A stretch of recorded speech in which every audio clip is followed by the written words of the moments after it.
G'day. Today we'll go through how we built this backsplash on this wall here and transform this kitchen from looking like this to looking like how it does now. We'll go through how to remove the old tiles, how to fit the new tiles and glue them to the wall, how to grout the tiles, and also how to cut the tiles so we can fit around plugs and stuff like this. It's a job you can do in 24 hours, so we'll show you how to transform your kitchen for less than 200 bucks.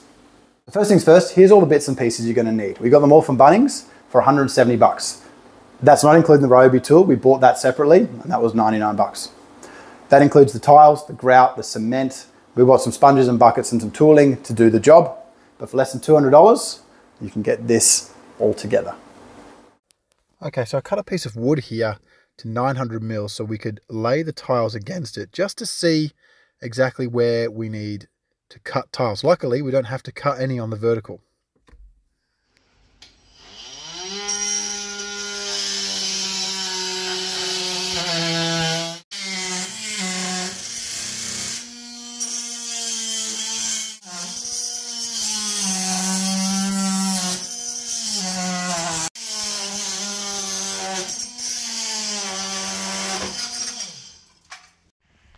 Alright, so we've reached the point where we have to remove the GPO. So we've turned all the power off in the house, we've removed the GPO, and we'll be cutting our new tiles around it. We're just going to get rid of this and leave this like this until we're ready to tile around that section and bolt it back in once we've cut our new tiles.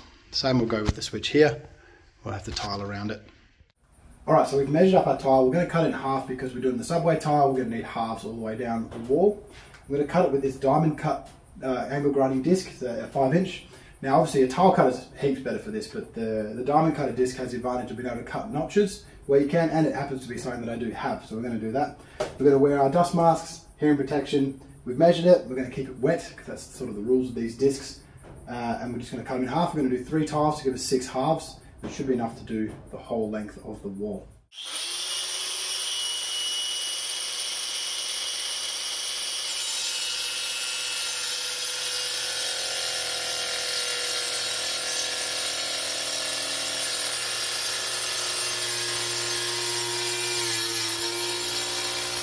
Alright, so we've got all the tiles off the wall now, and we've got rid of anything that's higher than the current wall surface. And I've drawn 2 lines using the spirit level here at 900 mil wide. This is basically where we're going to be tiling, and then we're going to continue just under this shelf. So we've got something to work against here. And we're actually going to start using this as our square. Something we can work against. It's 3 mil off the bottom of the surface, which is very good because that'll get us perfectly in here without having to use spaces. So we'll just make sure that's level. And we'll start tiling from the bottom up. I've cut the 2 halves of each tile so we can do our halves here as well, so we're ready to go. We want to get the mud ready and then we just want to build it. We don't want to have to be cutting tiles halfway through. Let's get started. We're going to mix up the mud. Alright, we're just going to mix up the tile adhesive. It's 1 litre to 2 kilos of this stuff. It's about 1.9 litres to 5 kilos really, but we're going to do 1 litre to 2 and a little bit kilos. Mix it up in here. It lasts about an hour and a half in here, so you don't want to mix more than you're going to use. We know we're going to do around about 1 square metre, and 2 kilos does about 1 square metre on the wall. So we'll mix it up, make sure we wear all our gloves and masks. The dust is not great for you. Mix it up, we'll get it inside and we'll start building it. Alright, so we mixed up our mud and we've got this 6 mil castellated trowel that we're going to use. We're just going to do a square here, and then we're going to do a few tiles, and then we'll do a little bit more, and a few more tiles, and we'll obviously use the spaces between them, the plastic spaces. So we just want to get it on, and you want to give it a bit of a texture like that. And I'm going to be going right up against this section here. Okay, a bit of a time lapse here of us doing the job, just making sure we get the first ones level. Once we've got the first sort of bottom ones perfectly level, the rest will sort themselves out. If you get it wrong at the start, obviously the whole thing's going to stack up wrong, so make sure you get the first ones perfectly level, and we just build it up, build it up. We don't put too much mud on the wall at once because we don't want it sort of going off. It dries on the wall very quickly, so you leave it in the bucket as long as you can. Put enough on the wall to do 5 or 6 tiles and not much more. And here we are, we just build it up, and use the spaces at every corner we can. The 3 mil spaces that we've bought, we can reuse them spaces. Once it's all dry, we pull them back off the wall and we can use them again. We are going to use a bit of a trim at the top here against the top of the range hood. And as you can see here, I'm just lining it up. It's a 1 meter trim, and we're going to cut it to 900 mil. So I'm just going to cut it right there. And that's the wall all glued on. There's many spaces in there. Use as many as you can. I think I got a bucket of 500. Now we're going to have to cut around these switches. So I've pulled them out of the wall as much as I can. It's all isolated. And we're going to cut just so the switch still sits on the tile, but the screw goes through the tile into the wall where it always has been. There should be enough thread on there. There was for these heaps of thread able to do that. So you can see I've cut a notch out here.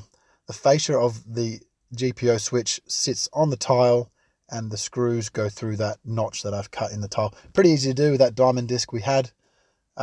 Just mark it out against the switch before putting the tile on, cut it out, and it's pretty accurate. We'll do the same here for the oven switch. We're just going to cut this tile in half here, and the fascia, it still sits against the tile, and the screws go behind the tile like that. Okay, so that's all the tiles we're doing for today on this wall and around this corner here. A few little points of making sure we get the tiles on and give them a bit of a wiggle once we get them in there to try and get that cement just to adhere properly and get them nice and flat. There's no high spots here. The range hood wasn't exactly square with the wall, so we've had to compensate a little bit there once we got to the top, but I'm pretty happy that turned out. And there was a little bit of finesse having to cut around these two plugs and switches here, but that's okay. We're going to give them overnight to dry, and then we're going to hit them with some grout with a sponge. We've got a white grout going under there, and I think it's going to look great. I guess we'll see how that goes. We'll do that next.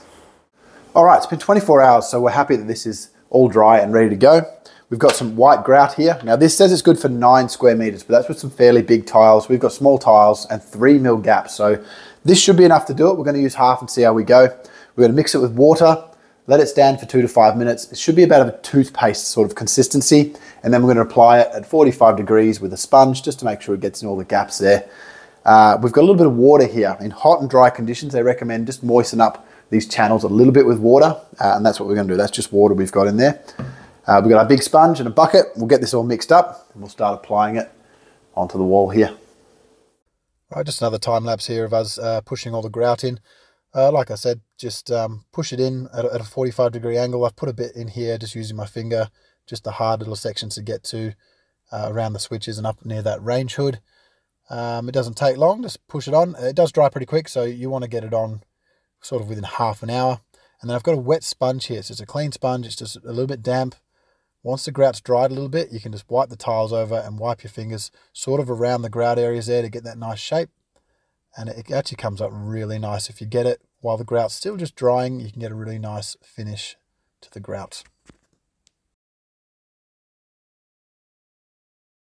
Okay, last stage here, we're going to use some white silicone all on the bottom of this bench top. It's mold resistant because this is a wet area. We're going to fill all that gap there. We use a popsicle stick or a credit card or even just my finger here just to give us a nice smooth radius. Once we're done there, we'll paint this area here and I'll put that shelf back up and everything can go back in and we are done.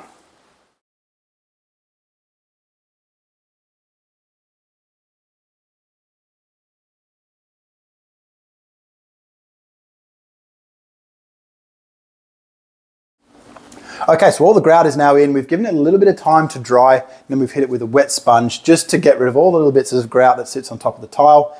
It looks fantastic. We're very happy with how it's come up. For 170 bucks and 24 hours, it's gone from looking like this to looking like this, and we're very happy with how it's come up. So thank you very much to my co-star for helping me out today, and thank you very much for watching.